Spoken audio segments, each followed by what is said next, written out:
Oke. Dan ciri pertama kebaikan yang menjadi nilai kebaikan di mata Allah dan Rasulnya ternyata bukan meningkatnya harta.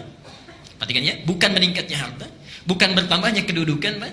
Tapi ciri pertamanya disebutkan oleh Nabi, may yuridillahu bihi khaira yufaqihuhu fiddin. Siapa yang diinginkan oleh Allah untuk berubah menjadi orang yang lebih baik dalam pandangan Allah dan Rasulnya, ciri pertamanya yufaqihuhu fiddin, maka Allah akan pahamkan dia mengenai urusan agamanya. Allah akan berikan dorongan, dimotivasi agar dia mau belajar tentang urusan agamanya. Subhanallah. Jadi, kalau misalnya antum ini para ayah ya, bisa bertambah harta, itu belum tentu baik kalau kita jauh dari Allah. Bertambah meningkat kedudukan, ibu punya suami ya, promosi jabatan suaminya, meningkat kedudukannya, tapi semakin jauh dari Allah. Salatnya tertinggalkan, tidak konsisten lagi ibadahnya, baik ya, Jumatnya jadi terlambat, itu belum tentu tanda kebaikan. Tapi ketika Allah menginginkan seorang jadi baik, dipahamkan dia mengenai urusan agamanya. Dia paham yang halal dan yang haram. Dia mengerti yang sunnah dengan yang bid'ah. Dia mengerti apa yang harus dikerjakan, apa yang harus ditinggalkan. Dengan itu dia tinggalkan yang haram, dia kerjakan yang baik. Orang seperti ini kata Allah, sekalipun dia meninggalkan yang menguntungkan dalam urusan dunia, antum bekerja ada hal banyak ribanya, mendapatkan pekerjaan lain, pindah. Dengan pekerjaan itu lebih dekat dengan Allah, maka Allah akan berikan janjinya. Diganti oleh Allah dengan yang lebih baik lagi. Ya. Bahkan kalau berhijrah, betul-betul kuat niatnya, subhanallah. Bapak misalnya Pak punya pekerjaan ya, di kantor gajinya misalnya sebulan 10 juta, tapi sholatnya terlambat. Dengan sebulan gajinya 1 juta, tapi sholatnya lancar, pilih yang mana? Saya tahu akan pilih 10 juta sholat lancar gitu ya. Cuma dua aja pilihannya. Baik ya. Orang yang masih belum ada pancaran rahmat Allah, dia akan kejar dunia 10 juta, yang penting masih bisa sholat. Ya? Tapi orang-orang yang mendapatkan bimbingan Allah, subhanallah, dia pindah hijrah. Perhatikan ketika dia berhijrah, diberikan jaminan oleh Allah surah keempat, An-Nisa ayat yang ke-100. Wa may yuhajir fi sabilillah yajid lahu fil ardi muraghaman katsira wa sa'ah.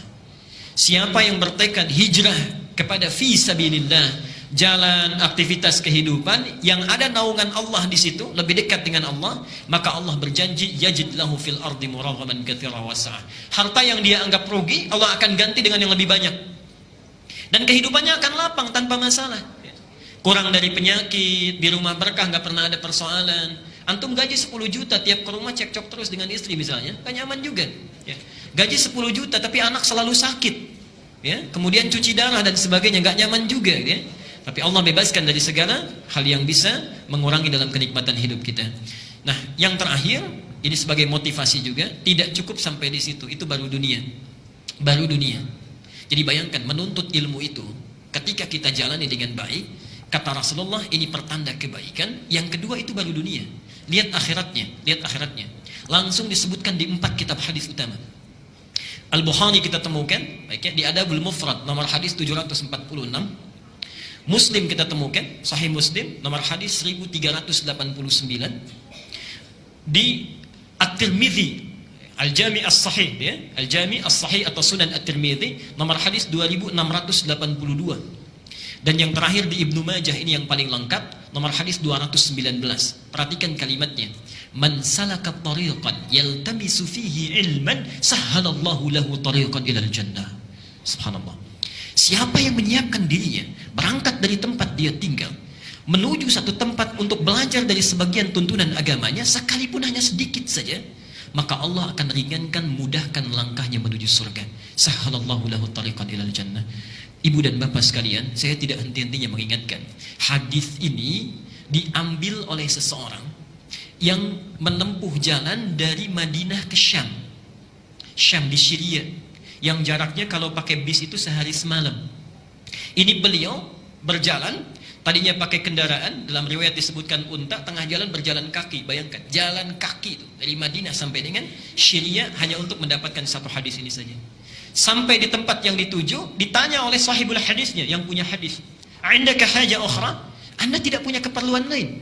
Apa jawabannya? La faqat uridul hadis. Tidak, saya hanya menginginkan satu hadis yang saya dengar orang lain tidak memilikinya kecuali Anda saja. Jalan kaki hanya untuk mendapatkan hadis. disebutkanlah hadis yang tadi. Kalau orang dulu bisa jalan kaki untuk dapat satu hadis saja, antum oleh Allah diberikan fasilitasnya, ada kendaraannya, ada yang punya sepeda, ada yang punya motor, ada yang punya mobil, masjidnya bahkan dihadirkan dekat di samping kita, keadaannya bagus, ada AC-nya kalau di luar panas, ada hangat karpetnya kalau di luar dingin, ya nikmat keberadaannya. Kalau dengan seperti itu belum juga termotivasi untuk sekedar mengikuti satu taklim, maka dengan cara apa lagi Allah mesti menjadikan kita orang baik? Dan itu akan ditanya. Saat antum punya rumah tetangga, jalan kaki ke sini, antum punya mobil, punya motor tidak digunakan, padahal bisa saat itu dilakukan, satu saat akan ditanya. Satu saat akan ditanya. Semoga Allah memberikan kebaikan kepada kita, dan semoga hari ini adalah hari yang dijadikan oleh Allah sebagai amal soleh kita, yang disaksikan oleh Allah dan para malaikatnya.